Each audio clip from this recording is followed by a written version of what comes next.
Well, I would like to call this hearing to order. Thank everybody for coming, and I think this morning's hearing about advancing carbon capture, utilization, sequestration, or CCUS, we will be referring to it as such. I'm excited to start the year with a hearing on a bipartisan topic that Ranking Member Whitehouse and I have worked together over the years to address, and I look forward to continuing bipartisan efforts to champion meaningful legislation on this issue with Ranking Member Whitehouse and the rest of the committee.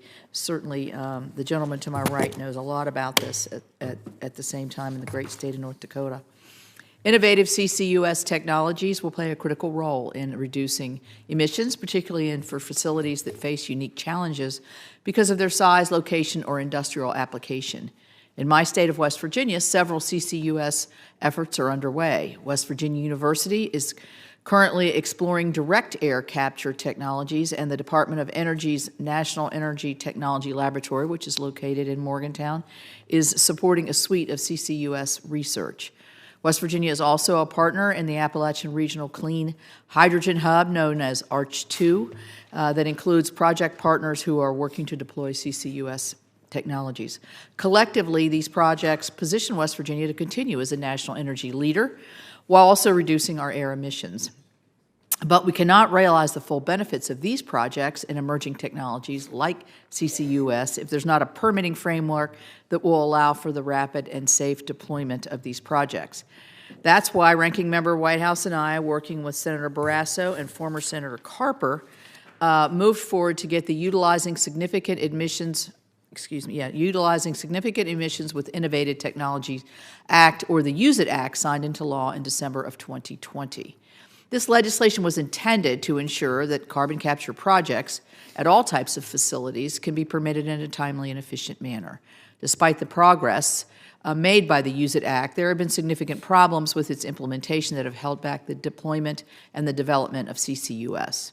First, while the Council on Environmental Quality, or CEQ, released a report in 2021 and subsequent interagency guidance for the deployment of CCUS in 2022 as the Use It Act required, the guidance failed to present a clear pathway to expedite permitting for these projects. Second, the law required at least 2 federal task forces be established to help identify challenges to and solutions for permitting these projects. The Department of Energy and CEQ missed the required 18-month deadline to establish these task forces. They were not chartered until April of 2024, more than twice as long as the Congress mandated in the Use It Act. The delay in standing up these task forces has hindered our progress in supporting CCUS, but at least they're finally working on recommendations to improve the permitting process. After the Use It Act, Congress and the EPW Committee worked in a bipartisan way to expedite carbon capture projects by including $25 million in the IIJA for the EPA to review and approve Class 6 well applications. The IIJA also included $50 million to help our states obtain primacy for permitting such Class 6 wells. This funding gave the EPA needed resources to clear its backlog of individual Class 6 applications and reduce the total number of applications that the EPA must review by granting states primacy. Despite receiving additional help and funding with the process, the Biden administration only approved 2 Class 6 projects and only granted primacy to 2 states.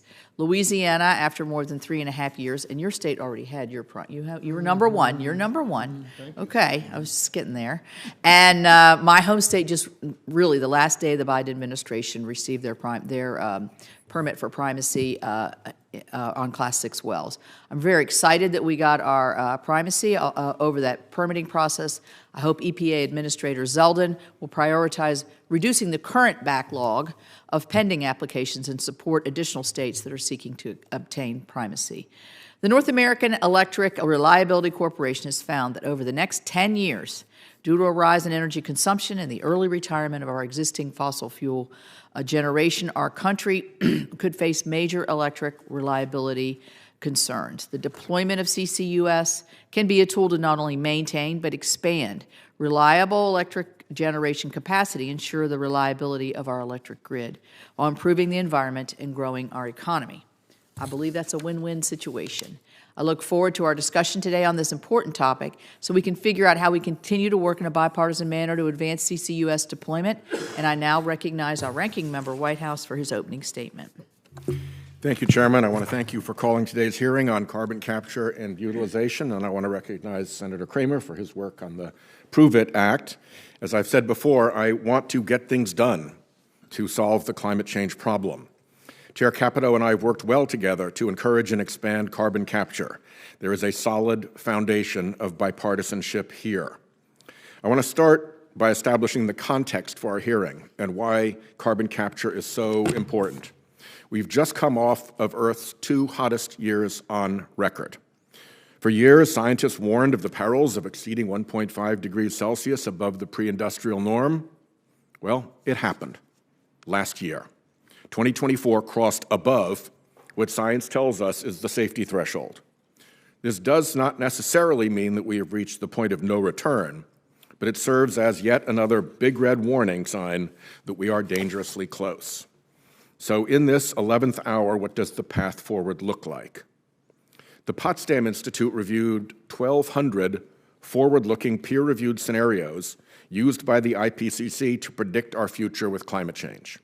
Of these 1,200 scenarios, all the ones that led to safety depended on limiting warming to 1.5 degrees Celsius by the end of the century. Now, only 11 of those 1,200 are still achievable. This review was done 3 years ago, so likely we have actually fewer than 11 pathways to climate safety. Those remaining 11 scenarios that give us a pathway to climate safety have 2 things in common. One, they overshoot the 1.5 degrees safety limit, so carbon removal, particularly direct air capture, is necessary to claw our way back. And 2, it just can't be free to pollute. There must be a cost to fossil fuel emissions. These all require a price on carbon emissions. So it's simple. Direct air capture, price on carbon emissions, or we fail. Here's the IPCC. Reaching net zero GHG emissions primarily requires deep reductions in CO2, methane, and other GHG emissions and implies net negative CO2 emissions. Carbon dioxide removal will be necessary to achieve net negative CO2 emissions. To reach climate safety, we must deploy carbon capture, and we are doing it, but way too slowly. In 2015, I visited Saskatchewan with Senator Graham to see the Boundary Dam Power Station, the first electricity generating facility to successfully deploy carbon capture technology. We know this works. It was working there and then. But there are only 45 facilities operating worldwide, with a total capture capacity of only 50 million tons annually when we need to be operating at a gigaton scale. That is, we need to be capturing 1,000 times more carbon annually to find that pathway to climate safety. So I've consistently led efforts to promote carbon capture. I co-led the Use It Act, a focal point of today's hearing, with our current chair and with then Chair Barrasso. I led repeated successful efforts to improve 45Q, the tax credit for carbon capture, with our chair and Senators Barrasso, Kramer, and Hoeven. My federal CDR Leadership Act is being piloted now by the Department of Energy. I've advocated for funding for offices and programs that support carbon capture deployment, including for EPA's Class 6 wells program that the chairman mentioned. Bipartisan steps to support carbon capture included DOE's regional direct air capture hubs and DOE's carbon dioxide transportation infrastructure finance and innovation program. God, we know how to name things, huh? That is a mouthful there. Both part of the bipartisan infrastructure law. But we cannot dawdle. We've entered the era of climate economic consequences. Families are paying higher prices in grocery store aisles because climate change is disrupting supply chains and diminishing crop yields. Worse, families are facing a homeowner's insurance affordability and availability crisis. This threatens to cascade from insurance markets to mortgage markets to home property values, and then, like 2008, into the general economy. The more we overshoot 1.5 degrees, the more of this looming economic pain and dislocation. plus the added risk of far graver irreversible changes, the collapse of ice sheets in Greenland or Antarctica, mass coral reef die-off, collapse of the Amazon rainforest. It will take direct air capture as well as a price on pollution to pull us back from this danger. The happiest estimates peg the cost of widespread commercial CO2 removal at about $100 per metric ton. This is a negligible cost compared to the costs of ignoring the problem. The Economist says a $25 trillion hit to global real estate markets. Deloitte says a $220 trillion global GDP swing between getting climate right and continuing to fail.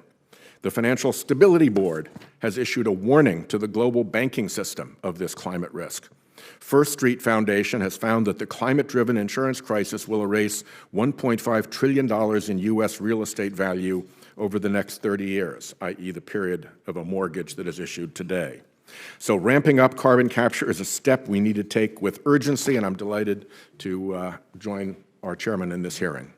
Thank you. Next, I'll turn to Senator Kramer for his introductory remarks. Thank you, Chair Capito, Ranking Member Whitehouse. And this seems like such an appropriate early hearing on a topic that we really have worked closely together on successfully, frankly, on this committee. And it's really fun to be part of it. So thanks for digging in on this topic that we're so familiar with. And thanks for the shout out as number one. I mean, when you referred to me as a gentleman at the beginning, I was impressed, but number one was really something. I love the opportunity, of course, to highlight North Dakota's place in the area of carbon capture, utilization, and storage. And there's a lot that goes into why North Dakota has been at the forefront. But one of the central reasons is the Energy Environmental Research Center at the University of North Dakota, who sends us a wonderful witness today. In fact, the last EPW hearing on this topic, then Ranking Member Capito invited John Harju from EERC, who is to be our star witness, and John's with us today as well as the CEO, Charlie Gurecki. Thank you all for being here today. You know, and I would just say this about the ERC, if you're from a state that's looking at primacy or you know, carbon capture, if you think that's a potential, they're not confined to North Dakota, and their expertise is used everywhere. In fact, there's a good chance if you're pursuing a project that they're already working with you. So thank you, EERC. So today we're joined by Kevin Connors, who serves as the Assistant Director for Regulatory Compliance and Energy Policy at EERC. Kevin has been an invaluable asset to me and to my staff. In fact, we look to EERC as a bit of an extension of our staff in all matters relating to carbon capture, utilization, and storage. From permitting to engineering to safe geological storage and the use of carbon, Kevin's expertise is invaluable to this committee's work.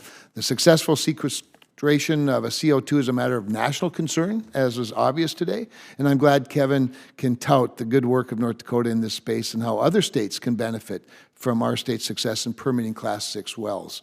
Prior to his time at EERC, Kevin served on the North Dakota Industrial Commission in several capacities, including Carbon Capture and Storage Supervisor, Underground Injection Control Supervisor, and Petroleum Engineer. His expertise is not limited to the theoretical, however. He began his career as a well site geologist in the oil fields of western North Dakota. And if you're familiar with the nature of the workday in the Bakken, it's safe to say he's earned his stripes. Mm-hmm.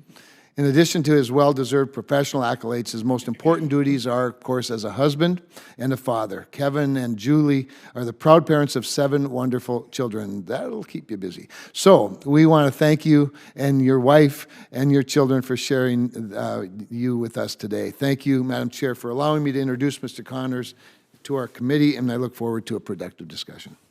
Perfect introduction, and we will lead. Mr. Connors, you are welcome to give your opening statement. Thank you. Good morning, Chairman Capito, Ranking Member Whitehouse, and members of the committee. I must say, praise the Lord, it's an honor to be here. Thank you so much for the introduction, Senator Kramer.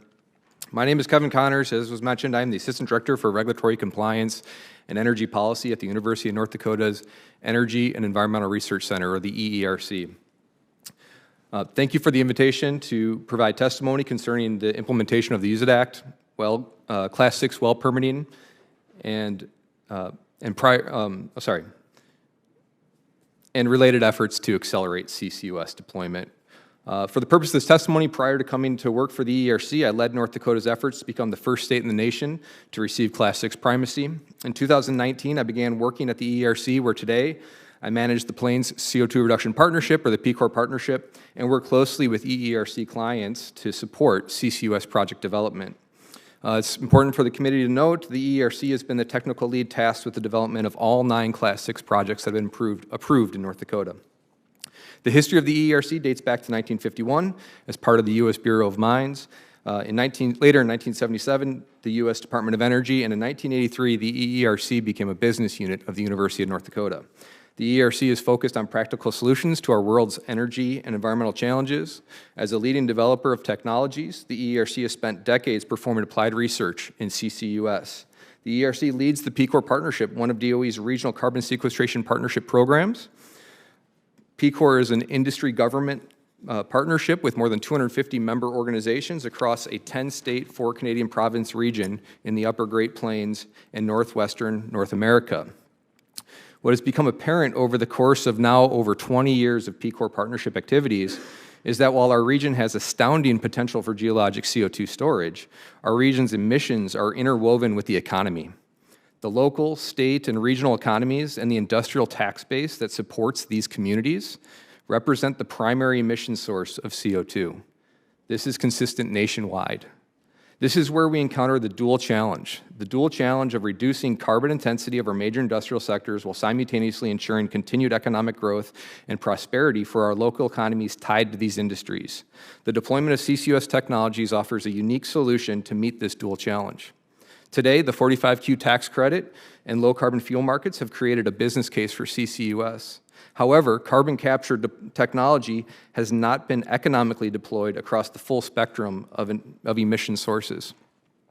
There are 3 main barriers preventing accelerated CCUS deployment. First, the cost of retrofitting our largest electricity generation facilities with capture technologies continues to be a major hurdle. Second, CO2 pipeline permitting and public opposition concerned with pipeline safety and eminent domain laws have created transportation challenges. And third, long lead times and delays in permitting Class 6 storage projects at the federal level persist. The solutions to these barriers are all actively underway. The industry continues to advocate for increases to the 45Q tax credit to strengthen the incentive and offset record inflation on materials and increase labor costs. PHMSA has proposed new regulations to enhance CO2 pipeline safety, and there are policy solutions being proposed at the federal level to improve CO2 pipeline permitting and Class 6 permitting. The solution to alleviate the significant backlog in Class 6 permit applications at the EPA regional offices begins with Class 6 primacy. The Class 6 primacy process can take between 4 and 7 years for states to receive this authority from the EPA. I hope we all can agree that this process is inefficient and must be improved. States are best positioned to regulate these activities. States have a broader framework to consider in addition to the environmental protections offered by the Class 6 rules, such as promoting the development of geologic CO2 storage and maximizing the use of pore space of storage reservoirs. As soon as a state has demonstrated equivalent Class 6 program protections, EPA should move expeditiously to approve their Class 6 application and hand that authority over to the states. The state has already demonstrated that their program meets the criteria. An important technical challenge facing the CCUS industry has to do with the prohibition of new aquifer exemptions for Class 6. There are many examples of deep geologic formations that meet federal definitions for an underground source of drinking water, but there are extenuating circumstances such as depth or economics that make these particular formations unsuitable as a drinking water source. The result of this prohibition removes billions of tons of CO2 storage potential in states like North Dakota, Montana, Wyoming, Colorado, Utah, Oregon, and Alaska, to name a few western states. Thank you again, Chairman Capito, Ranking Member Whitehouse, and members of the committee for your invitation to provide these remarks. I'd be happy to answer any questions you might have regarding my testimony and views on carbon management. Thank you. Thank you, Mr. Connors. Our next witness is Dan Yates, and he is the Executive Director of the Groundwater Protection Council, or GWCP.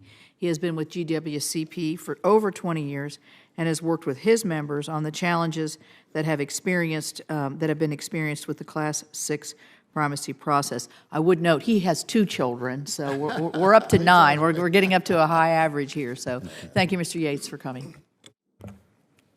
Thank you, Madam Chairman Capito, Ranking Member Whitehouse, and all the members of the committee for inviting me to speak today.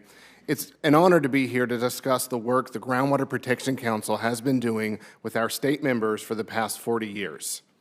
We were created in 1983 to bring together the technical, regulatory experts to address underground injection control and groundwater protection issues. Our national organization represents both energy and water agencies, including such programs as water quality, underground injection, drinking water source protection, groundwater protection, and oil and gas.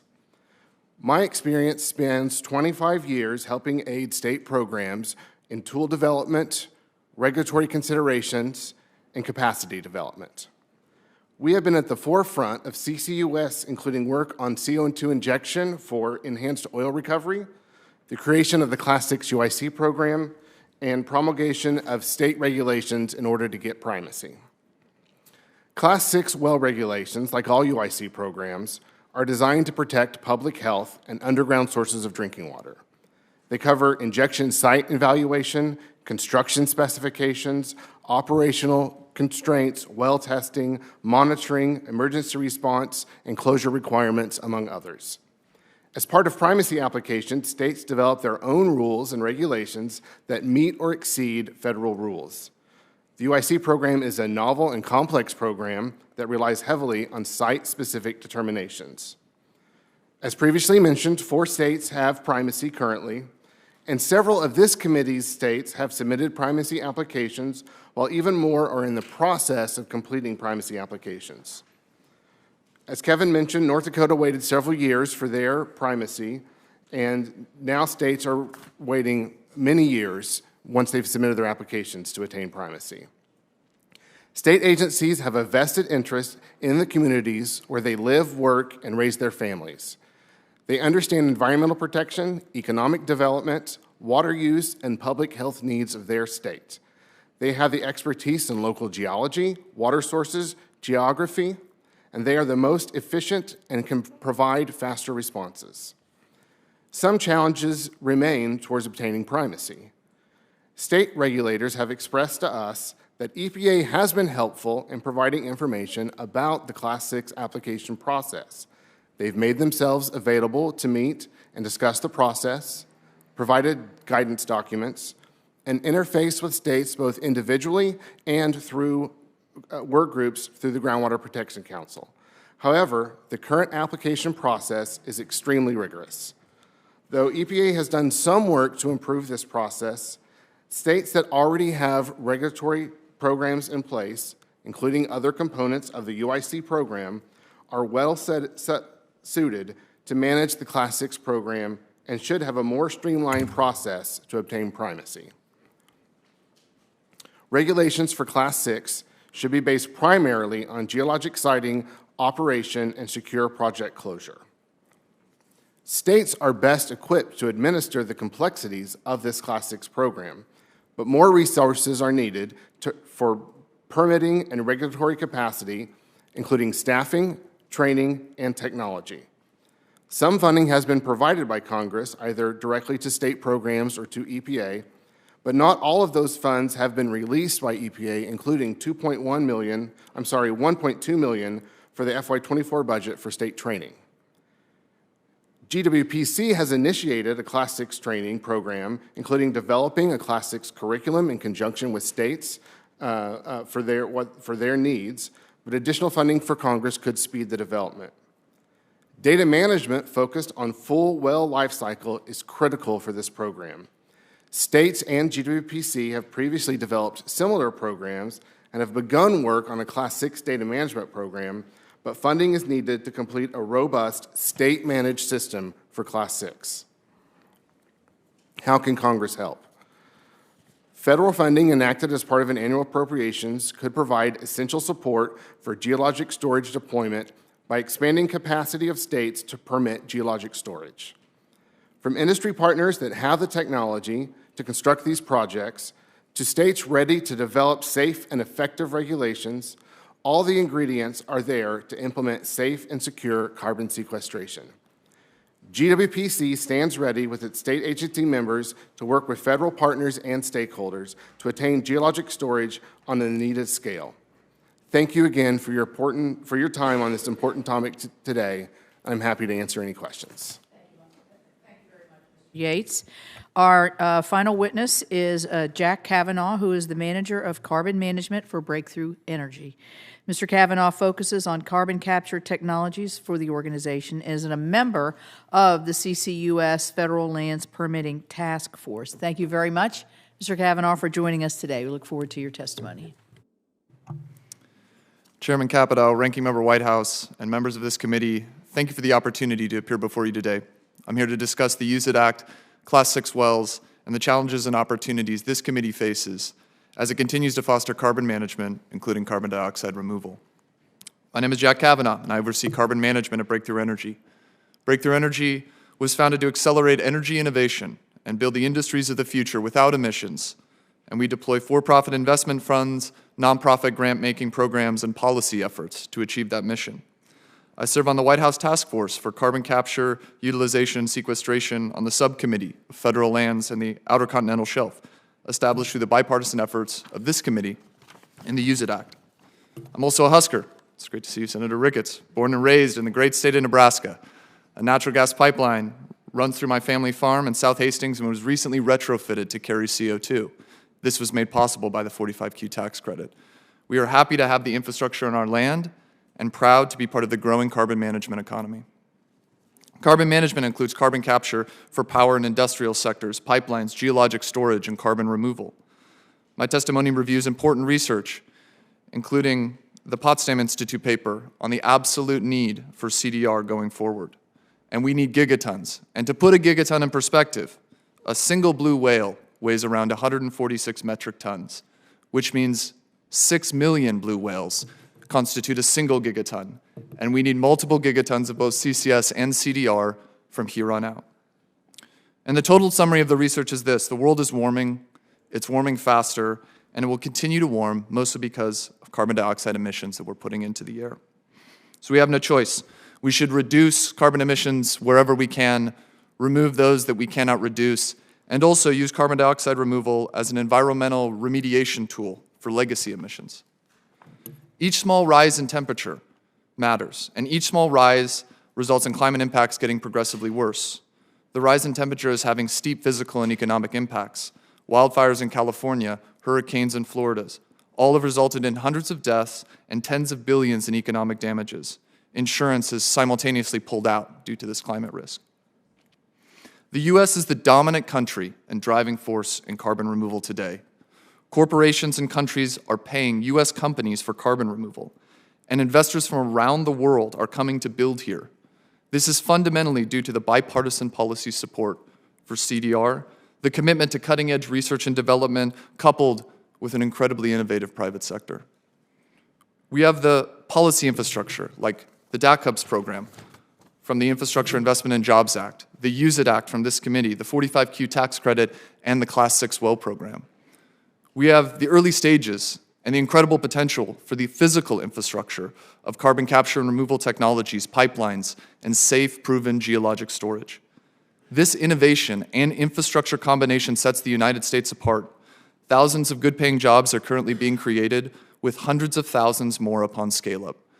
Carbon management brings economic development. It brings a more competitive America and a healthier environment for American citizens. But this is only possible if we can permit and build fast enough. The committee should work with the administration to make sure the Use It Act, the White House delegated by the Use It Act, continues to be a priority. Specifically, the task force needs to replace its 2 political appointees before it can conclude its recommendations and share it with both this committee and Congress. We need federal permitting clarity and efficient federal permitting regimes for CO2 pipelines and all forms of CDR, which are currently not cited or permitted federally. We need authorized funds for continued research and development on driving down the costs of all use cases for carbon management technologies. We need the next phase of federal Class 6 programs to reach permitting decisions on project-level timelines.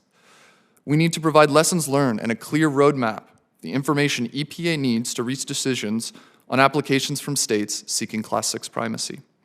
Advancements in these areas will allow the U.S. to secure domestic energy supply, resource production.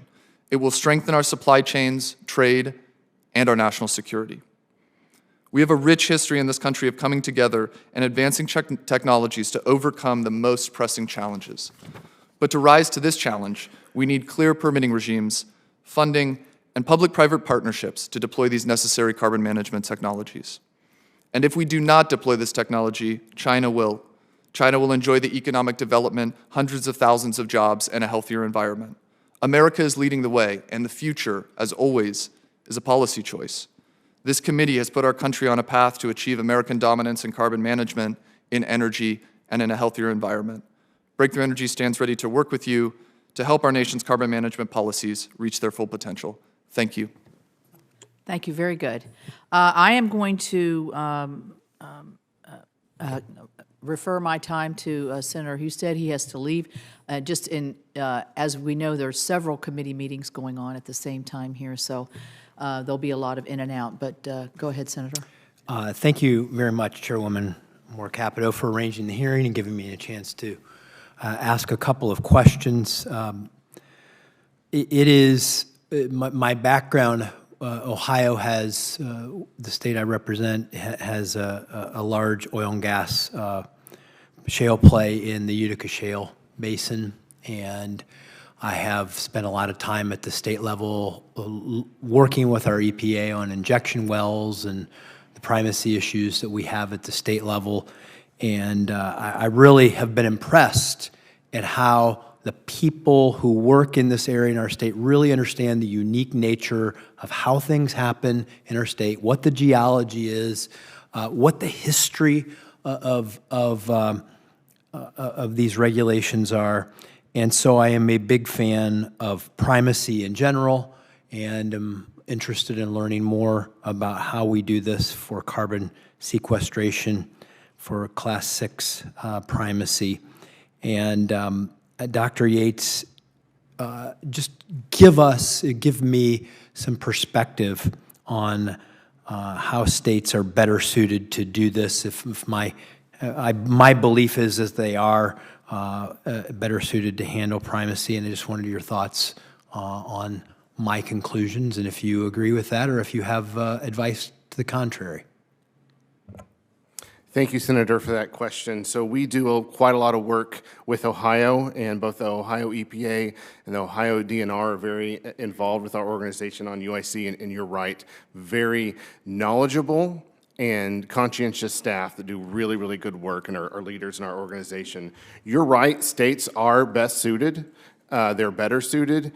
One of the reasons is just a simple numbers game rather than one agency with trying to manage wells for multiple states. Having staff in your state have management authority over the wells in your state. And then I think another important piece is just the overwhelming amount of knowledge that state staff have about the operations in their state, previous UIC projects, access to data on those non-Class 6 UIC, those other well classes, the ability to engage with their state geologic surveys and understanding the history.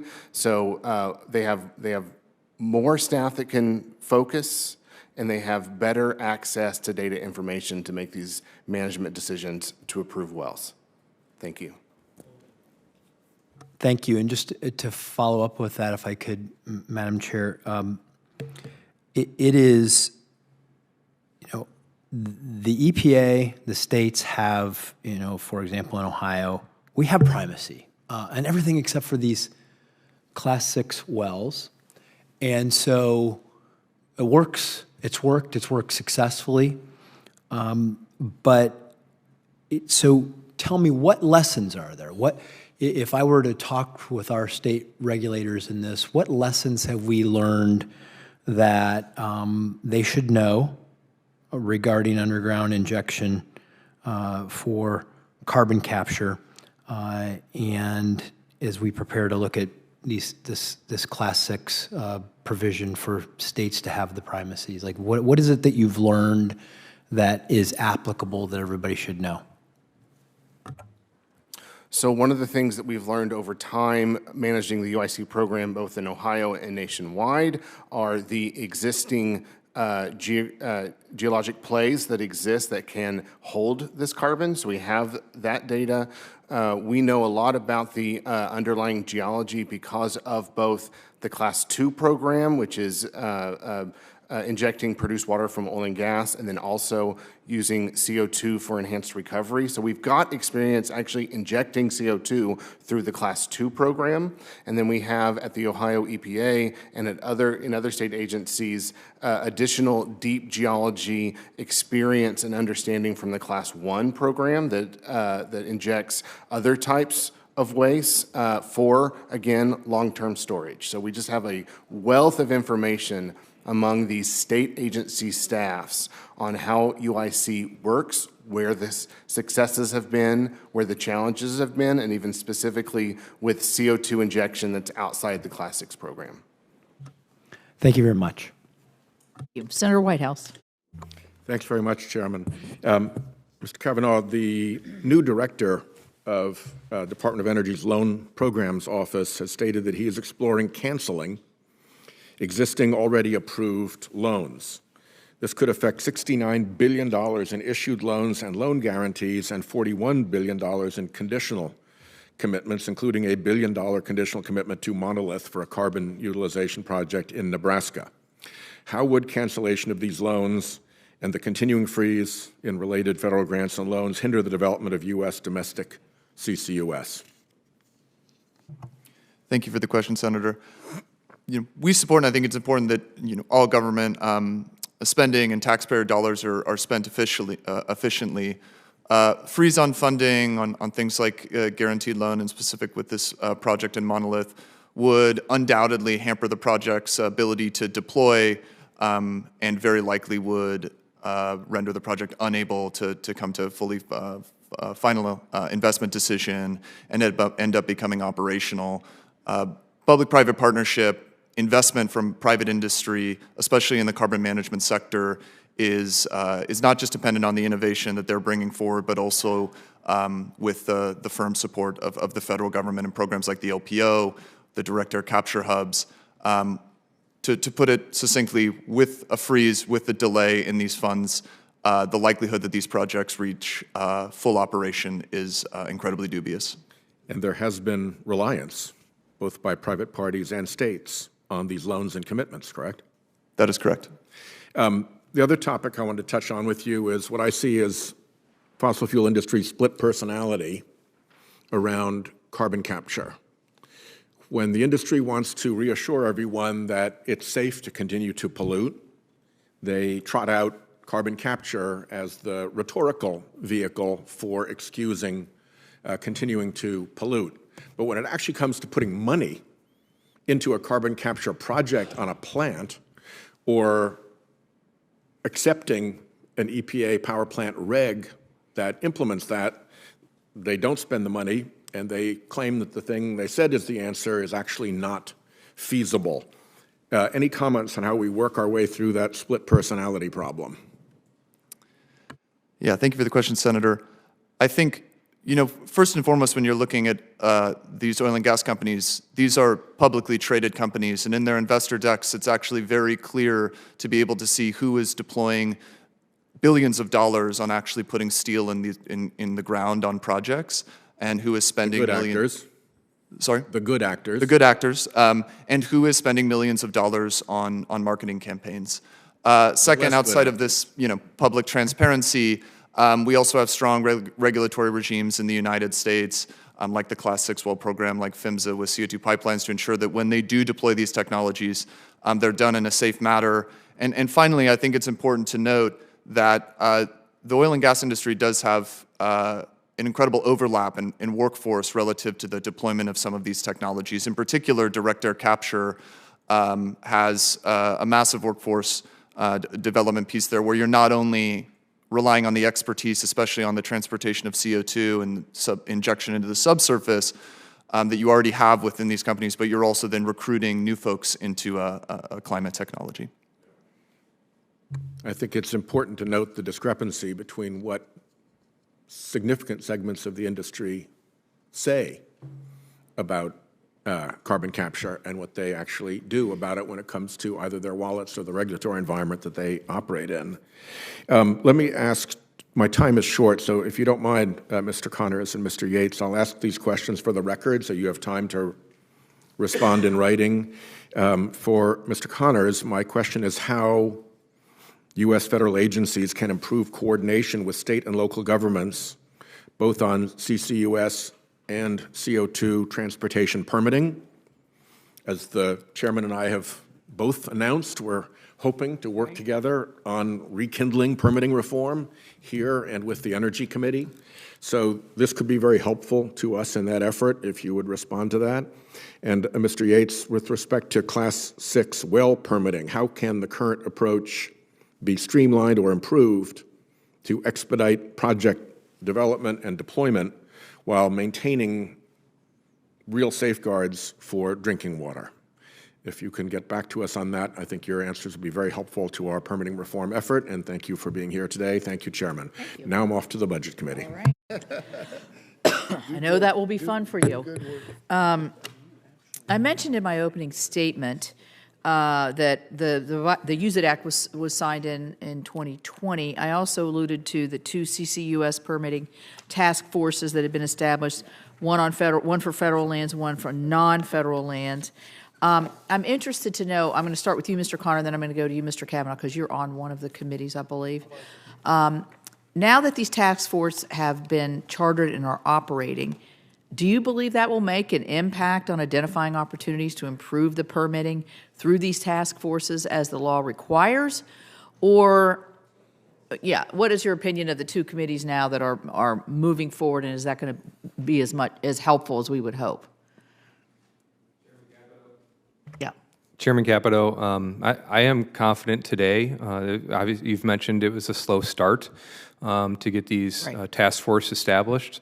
But starting really in this summer, but in the fall, and as of recently, I'm actually been given the opportunity to lead the authoring of a section focused on permitting. So a lot of the information that we've talked about today in terms of Class 6 permitting and reforms will be within that report. So I have a lot of confidence that the report will be helpful to this committee and the other committees. Does that report go to these two task forces? I mean, that's required by the law, the report?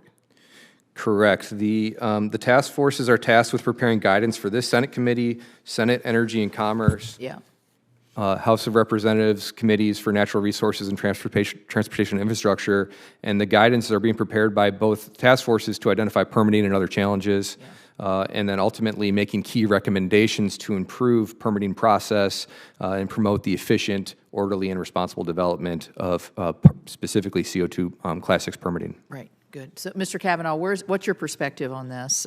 Your view as a member of one of the federal lands permitting task force. Thank you, Chairman Capito. Yeah, I share similar sentiments to Mr. Connors. The Task Force on Federal Lands is working to provide recommendations that are not only an amalgamation of the total experience in the room, which includes both industry, public policy experts, as well as folks from communities that will be receiving CCS technologies, but also working across a number of different agencies on federal lands in the Outer Continental Shelf. You're not only dealing with the Department of Interior, but also BOEM as well. Our recommendations will take into account the total information that we have from everyone, and will also be actionable in the near term. The one thing that I do want to stress, and this came from the gentleman who's leading my task force on the federal lands, is we need to replace the new political appointees before we're able to conclude the task force and give recommendations to you and to Congress. Okay, thank you. Thank you. Mr. Connor, you mentioned that there's 9 projects in North Dakota, is that correct, that have been permitted? Yes, that's correct. Could you just kind of real quickly, so that I can understand, because I think somebody mentioned it, I can't remember which one, that some projects are easier than others to permit. Could you tell me what those 9 projects, I mean, generally? Are they natural gas plants? Are they ethanol plants? What are they? Industrial? Chairman Capito, there are a variety of industrial sources. So the first project that was permitted was a single ethanol plant that just is sitting right on top of ideal geology. Okay, so they have their well right there. And then they've been operating since June of '22. Okay. There's also another ethanol plant, again, sitting on top of ideal geology, and that was also permitted. These were, in terms of scale, 180,000 to 200,000 metric tons of CO2 are being captured and injected on an annual basis. And then there's a third project that's operating that's co-located with the Great Plains Synfuel plant. Is through CO2 is being captured through the coal gasification process, and they're storing CO2 right there on site. They're also capturing that CO2 stream and transporting it via 205-mile pipeline to southern Saskatchewan for enhanced oil recovery, and they've been doing that since 2000. There's also permits that have been issued for CO2 capture and storage for the Milton R. Young Station, and currently that's operated by Minkota, and they are Minkota Power Cooperative, and they're currently working on determining their final investment decision for that carbon capture project. And then the latest project that's been approved is the Summit Carbon Solutions projects, and that's 3 large storage units that have been permitted in North Dakota there. So what is that a power generator? Or? Summit has aggregated, I believe it's over 50 ethanol and other biofuels facilities in kind of in the Corn Belt, in the Iowa, southern Minnesota, eastern Nebraska, and eastern South Dakota and North Dakota, and with intents to construct a network of pipelines to bring that CO2 to western North Dakota.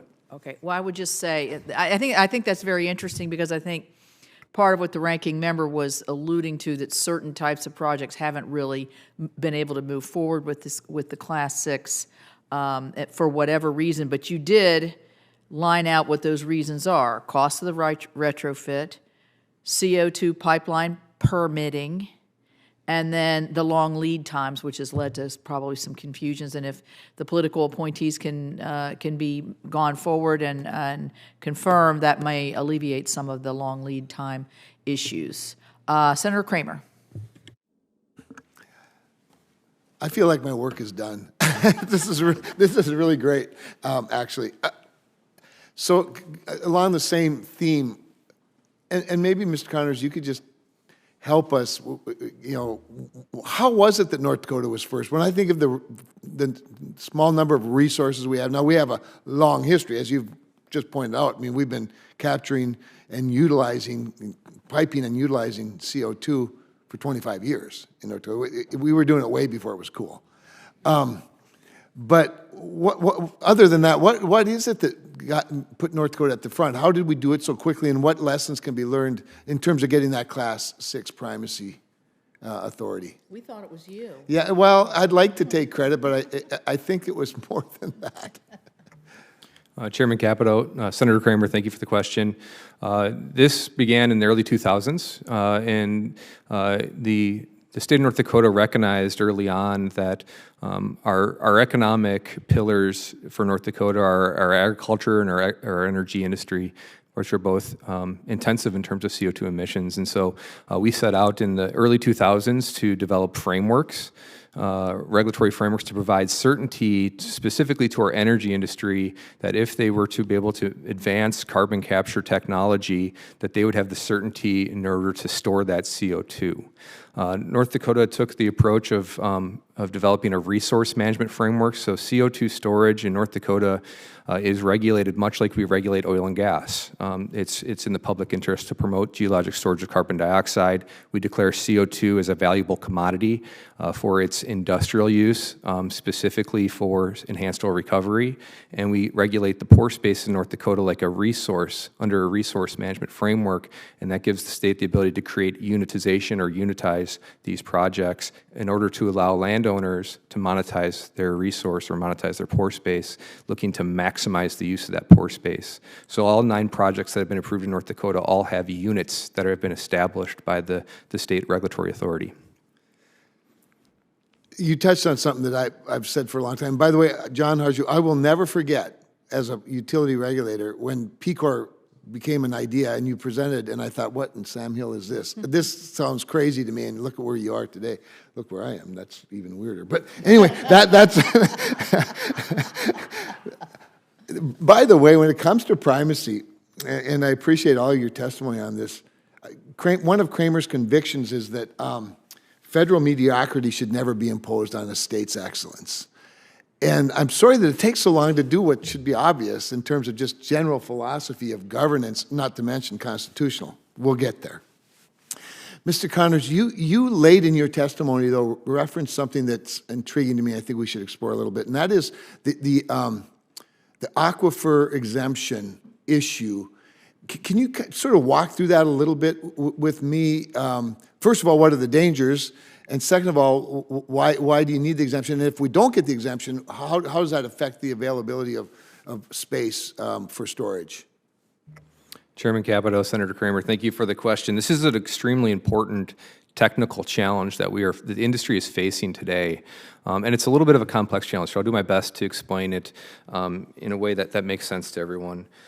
It really has to do with the way, in the terms of our Safe Drinking Water Act, the way we define underground source of drinking water. It's a broad definition.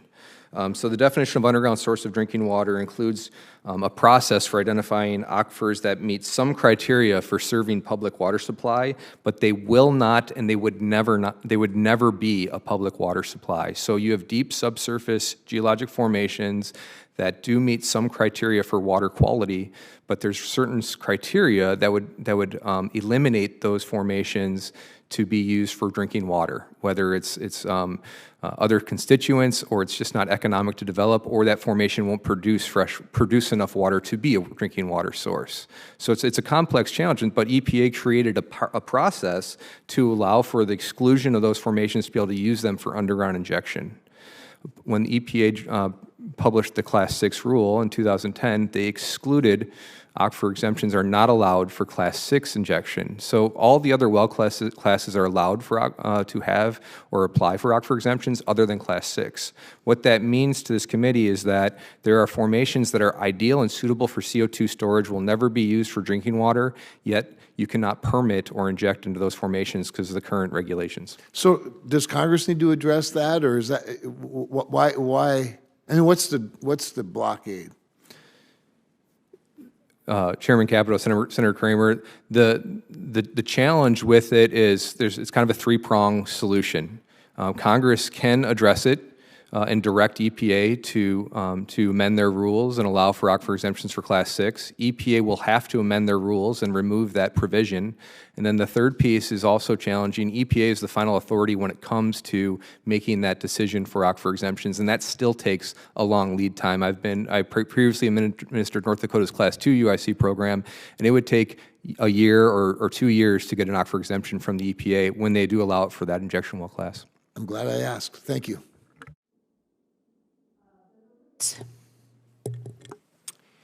Chairman Capito, thank you very much for holding this, and also my regards to Ranking Member Whitehouse as well for this important hearing. And I look forward to working on a bipartisan way to be able to get all the members of the committee on these carbon sense carbon arrangements and programming, which is a win-win-win-win, right? It's great for consumers, it's great for the environment, it's great for farmers, it's great for bioproducers. It really is something that we need to continue to pursue, and I congratulate the state of North Dakota on your great progress on it already. It's also great, Mr. Kavanaugh, to have you here. Great to have a Husker, as we mentioned before, so thanks for taking the time to be a witness, and thank you to all of our witnesses for being here. Nebraska is actually the second-ranked ethanol state in the country, and I know the chairman knows this because of my service on this committee the last 2 years. She's heard me oftentimes talking about why I love this committee so much, because we get to talk about ethanol all the time. And ethanol is great because it saves consumers money at the pump, helps clean up our environment, and as mentioned, it's great for our farmers and ranchers. Nebraskan farmers benefit from the certainty of premium markets associated with the biofuel industry. So just as we're talking about, if you can lower the score, the carbon score for your ethanol, right, you can actually charge a premium for it. That's a good thing, right? That's the market at work. It's a fantastic thing. Carbon pipelines help add that premium to biofuels and biofuel markets by lowering that carbon intensity even further than through this carbon sequestration. Nebraska and other Midwestern states stand to benefit greatly from pipeline projects like Tallgrass Pipeline, which originates in Beatrice, Nebraska, and terminates in eastern Wyoming.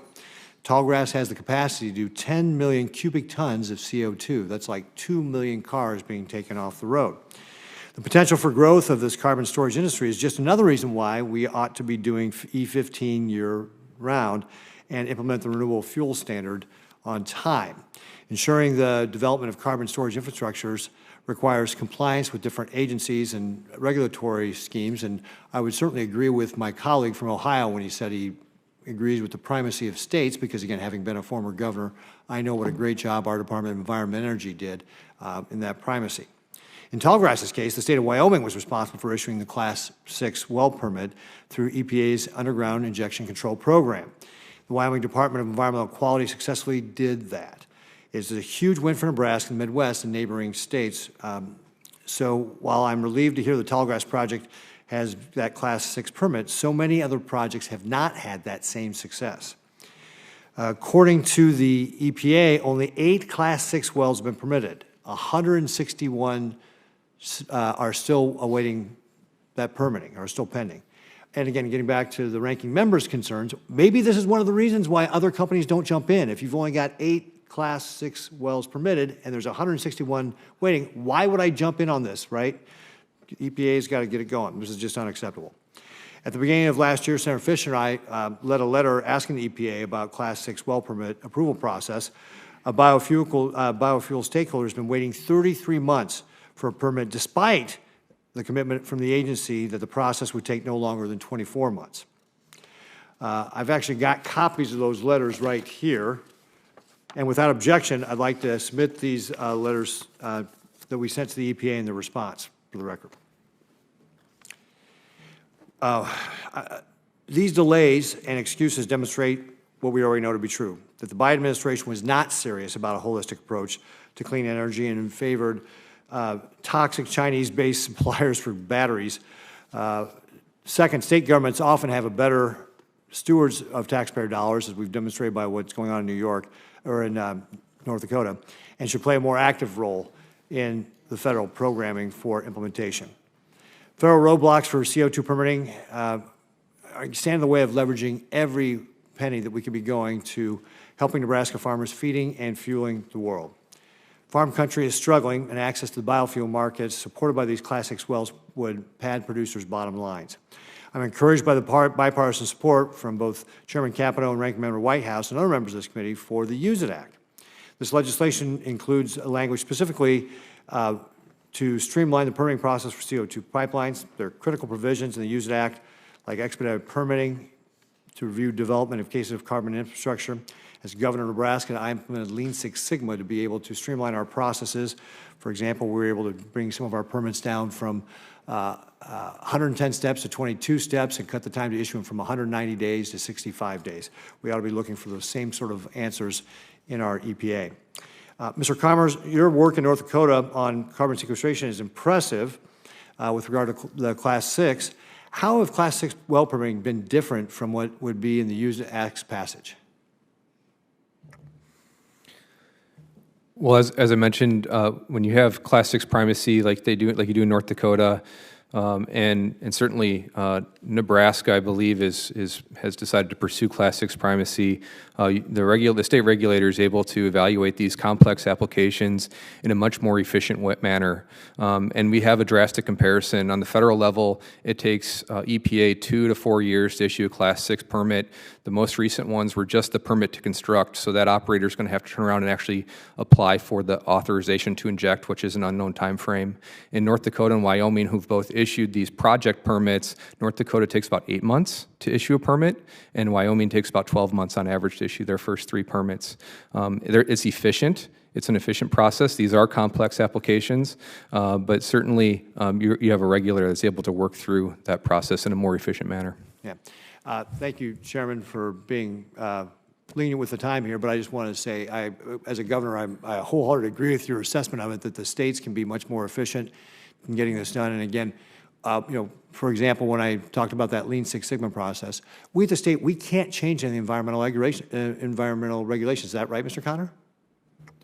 That's correct. In order to receive Class 6 primacy, your state program has to be as stringent as the federal EPA's program in protecting underground sources of drinking water. Yes. EPA recognized when they published the Class 6 rule in 2010, in the preamble of that rule, that states are best positioned to regulate and implement this program because they can enact a broader framework, and that's the framework that I was discussing, where states can regulate a project, they can create pore space unitization, and EPA is just limited to regulating the injection well. So EPA recognizes that the states are best positioned and suited to regulate this activity and to be able to do so in a manner that's more efficient. And the way we talk about it in terms of these regulatory frameworks is the state is really positioned to regulate from cradle to grave, and that's an important piece where the state can regulate the project. EPA has limitations to what their regulatory authority is when they're the implementation authority. Yeah, thank you, Mr. I absolutely appreciate your answer there, because that's something that, again, as a former governor, I appreciate.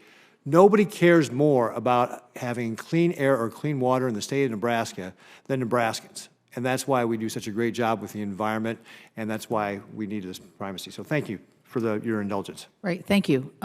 Senator Curtis. Thank you, Madam Chair. I actually would like to pick right up where my colleague left off. Utahns, I think, find themselves equally as concerned about leaving this earth better than we found it, clean air, clean water, and clearly the ability to take carbon out of the air is a very, very important part of that. I firmly believe our nation's energy security depends on what I call affordable, reliable, and clean energy. Carbon capture can play a critical role in achieving that balance. Companies in Utah are eager to innovate, but often face delays in obtaining approvals from federal agencies to implement new technologies. The Use It Act is an important law that clarifies the role of federal research agencies in advancing carbon management technologies, including carbon capture, through research, development, and demonstration efforts. Additionally, the Use It Act ensures that carbon capture, utilization, and storage projects qualify for streamlined permitting under the FAST Act, which was originally designed to expedite the review of surface transportation infrastructure projects.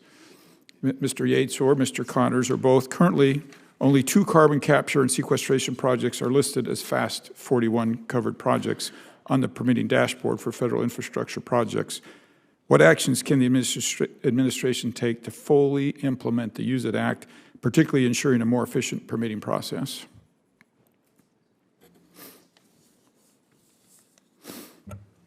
Thank you, Senator Curtis. That's a really great question. And so one of the problems for states as they apply for primacy is the EPA uses what they call a crosswalk, which can be a very good tool, but it's a complicated tool.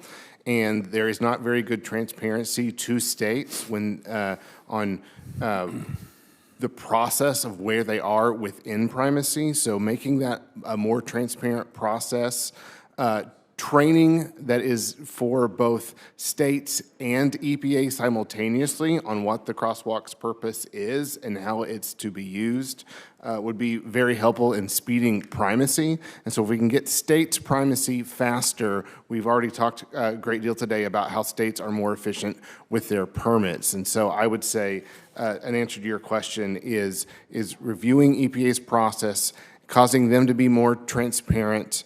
Often states will get a copy of the crosswalk with things highlighted, but no description of what any of those highlights mean, right? And so specific questions to states on what is holding up the primacy process. It's EPA's role to determine whether or not a state's rules and regulations meet or exceed federal. It's not the state's role to do that, but we're getting confusing information back from EPA during that primacy process. Thank you. Yes, go ahead, Mr. Connors. So as we've mentioned, there's last I checked, 161 well permits that have been backlogged at the EPA regional offices. So the number one solution is there's states that are in the pre-application process to apply for primacy. If EPA were to grant Texas alone primacy, 35% of those applications would go to the state of Texas. There's a lot of projects in Texas. If EPA were to grant primacy to the states that are in the queue that are pursuing primacy, it's about 40%. And there's several states that have announced that they're pursuing primacy. That's another 50% of the applications. Those other 50% of the applications are in states that have not indicated that they're interested in pursuing Class 6 primacy. EPA could focus their resources on California and Illinois, where there's a lot of projects today. But granting states primacy that have applied and expediting that process is crucial to alleviating the backlog. And second of all, EPA can incentivize more states applying for primacy and requesting that authority from EPA if they knew that EPA was going to expedite that process. I think there would be an advantage there. That's grateful.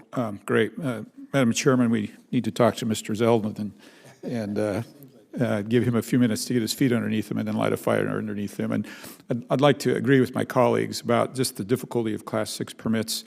And I don't need to go deeply into that because I know it's been discussed today, but I do want to add my voice to that. Mr. Connors, what resources can the federal CCUS permitting task team in coordination with the DOE provide to states, particularly those with Class 6 primacy, like Utah, to assist in the review and the review of permits? The underground injection control program historically, and I think it's been around for about 40 years now, historically there's grants that the states apply for through EPA, and there's funding resources to those states that have primacy. For the history of Class 6, which began in 2010 when EPA published the Class 6 regulations, there has been no resources through those UIC grant applications. So the states are applying for and administering those Class 6 programs really with their own state funding to do so. And so additional funding for the states to have those resources to implement their Class 6 programs would be extremely helpful. Thank you. I thank the witnesses, but I also thank the chair. This is a really important topic, and I suspect most of America doesn't really understand fully the potential here. So thanks for holding this hearing, and I look forward to additional discussions. I yield my time. Thank you. Apparently, Senator Schiff is going to be coming. We were just called for our votes. So I'm going to ask a question. Mr. Kavanaugh, you've done a lot of work on direct air capture. I guess I'm curious to know, are any of the wells that have been permitted direct air capture wells? And what kind of, Mr. Connors lined out three difficulties for getting these projects moving: retrofitting, permitting on the pipelines, and long lead times. How does direct air capture work into this? Is the technology fully proven? And who is doing this work? Thank you, Chairman Capito. So to my knowledge, there's been one conditional permit in West Texas for the Occidental Petroleum Stratos facility, a Class 6 well, the Pelican Project, Brown Pelican Project, that is specific for a direct air capture, project. As a general rule, Class 6 wells, you need, mostly for economic standpoint, you need about 1 million tons a year down well to make it worth putting in a permit for. As of yet, there are no direct air capture projects that can remove 1 million tons a year. So unlikely that many Class 6 wells will uniquely be situated for a single direct air capture project. Direct air capture shares many of the similar challenges associated with point source capture. However, instead of removing it from a relatively concentrated source out of a power plant industrial, right, it's moving directly out of the ambient air. The number one thing that we can do to drive down the cost of direct air capture is cheap, abundant power. At the end of the day, 80% of the cost associated with DAC is heat, 20% is related to electricity, and we need cheap, abundant power sources, whether that's natural gas with CCS, nuclear, hydro, geothermal. We need not just those projects to be built, but we need the large transmission lines to be able to carry that energy to these projects to drive down the cost on the capture side. They share the same concerns on pipeline permitting and CO2 storage, although a benefit of direct air capture is because you're pulling out of the ambient air, you can site directly on top of geologic storage to minimize the amount of the pipelines you need. Let me ask you this. Can you combine a direct air capture project with a point source capture project to make it to that scale that you've talked about? Yeah, is absolutely. That permissible? I don't know. Yeah. So this is happening today with a lot of direct air capture projects where they're deploying this, for instance, the South Texas DAC hub, and also the Cypress project, which is direct air capture hub facility in Louisiana, are deploying in industrial-rich areas where they can, aggregate the carbon capture from these industrial sources alongside of their direct air capture to make the unit and project economics better. You know, it's interesting that you mentioned the need for more energy, because as you create the energy, and you mentioned, and you said natural gas with CCUS, so then you're double CCUSing in one project. You're CCUSing to get the energy to do the direct air capture. I don't see how the economics of that will work. Maybe into the future, hopefully. But we have a repeating theme here, and I mentioned it in my opening statement, of the reliabilities, because not only is this an intensive process, the process we see on AI and other things are putting great pressures on our potential for providing electricity for all of this. But the key to all of this, and it's not the only key, but it's the key to every one of these projects, is a permitting process that you can move along. You can't permit a nuclear plant. You can't permit a pipeline. You can't permit a transmission line. You're sort of at every point of the project, all hands point to permitting. And so any help that you can give us with permitting Class 6 and those pipelines, I think will cross-benefit all projects. And I think what's good about it is, as Senator Whitehouse said, this is going to be a bipartisan push. It's the only way to do it effectively, to get it into legislation, because we see what happens with the regulatory environment as the shifts of administrations go from one to the other at the federal level. So I would just say I really appreciate you all being here today. I'm going to go to Senator Kramer, and we'll go a couple more minutes, and if Senator Schiff doesn't show, we'll just ring it down. Yeah, so thank you, Madam Chair, and this is really a fascinating discussion. And quite honestly, we could take it into lunch if you want and sit around a table somewhere at a cafeteria. But and I run the risk of sounding silly perhaps and asking a couple of these questions, but we've referenced now on the energy, particularly the electricity issue, the challenge that we have. And we talk about all the permitting. There's the linear permitting, whether it's a transmission line or a gas pipeline to get there, or the CO2 pipeline, or, you know. And then you have to have to do all that, you have to have a generator of some sort, right? So we have that challenge of permitting, and then we have, you know, it really would help to have customers on the other side of it, you know, because we can generate a lot of electricity and create transmission lines to nowhere, and that doesn't help anybody. This is a very big issue. This is a very big and complex issue. So as we prepare for permitting, we're going to be needing a lot of help, but we need to do it, to Shelley's point, to Chairman's point. You've alluded, Mr. Connors, to Class 2 wells and the ability to sort of look at the similarities of all of these sources. So there are a lot of Class 2 wells that are approved and permitted. Is there any reason why the application for a Class 6 well in space that's already got a Class 2 well, does that complicate the Class 2 designation in any way, do you know, or does there need to be a fixing of that? And this could apply to all of you, but we'd start with you, Mr. Connors.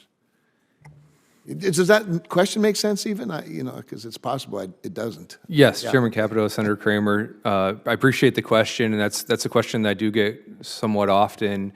There's different standards for well construction when it comes to a Class 6 well versus a Class 2 well. Again, both are protective of the underground sources of drinking water. That's the cornerstone of the regulatory framework. But a Class 6 well has more specific requirements for the way that well is constructed in terms of well design and engineering that would not be compliant typically in say, a Class 2 disposal well. Now, we also have Class 2 wells that are used for injection of CO2 for enhanced oil recovery in our oil fields, and certainly there's a phenomenal opportunity there as we look at the U in CCUS. Yeah, I noticed we haven't talked about that a lot, and I wanted to get to that, so thank you. Keep going. Yeah. And so that's where I think you have an opportunity to advance and accelerate wide-scale carbon capture and utilization and storage to be able to have, when we're able to capture CO2 and address the economics associated with capturing CO2 from some of our largest emitters. And again, these are the industrial sectors, the industrial operators that are the lifeblood of the community in terms of economics, in terms of industrial tax base. So it is a dual challenge. But if the economics do make sense to retrofit with carbon capture technology, we can have readily available CO2 that I believe, and I'm optimistic about, leads to greater innovation and greater utilization of that CO2. I think the opportunities in front of us if we are able to knock down some of these barriers. So one of you early on actually referenced the difference between a commodity and a waste product or a pollutant, right? And that's what makes it a commodity, is the utilization piece of it. And we really haven't talked a lot about that. But Mr. Kavanaugh, I sensed that you had something to say about my wonky question about wells. And you explained it well, but anything you'd want to add to that? Thank you, Senator. No, I would just say on something like enhanced oil recovery. Enhanced oil recovery is sort of a microcosm of climate in and of itself. Climate change is a complex societal problem, but fundamentally a simple math one. We need to reduce emissions very quickly and remove those that we can't reduce. Enhanced oil recovery is when you inject CO2 into an already existing field to push out more oil. In a world where you have stagnant or declining oil demand, oil produced from enhanced oil recovery is the lowest carbon-intensive barrel of oil that you can get out of the ground. Sure. We've seen a demand for this globally with these barrels being sold. Right now, I think it's around 6% of current U.S. production is with enhanced oil recovery. And it's a simple math problem. However much CO2 you sequester in the ground, you subtract that from the total that would come from the combustion of the oil, and you receive more carbon-intensive oil. So anyway, from your utilization question, I think it's a positive pathway. We actually have in southwestern North Dakota a project that produces net negative oil as a result. And I don't know what all the great potential is for that, but it's fascinating. My time is up. This has really been fun. I mean, I know I'm nerdy, but this has actually been fun. Thank you, guys.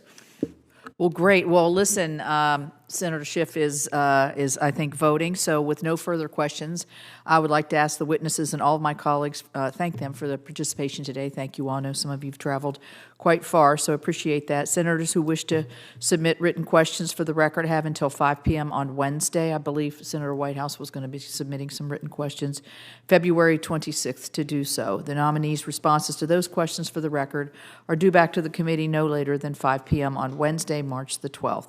With that, the hearing is adjourned, and thank you all.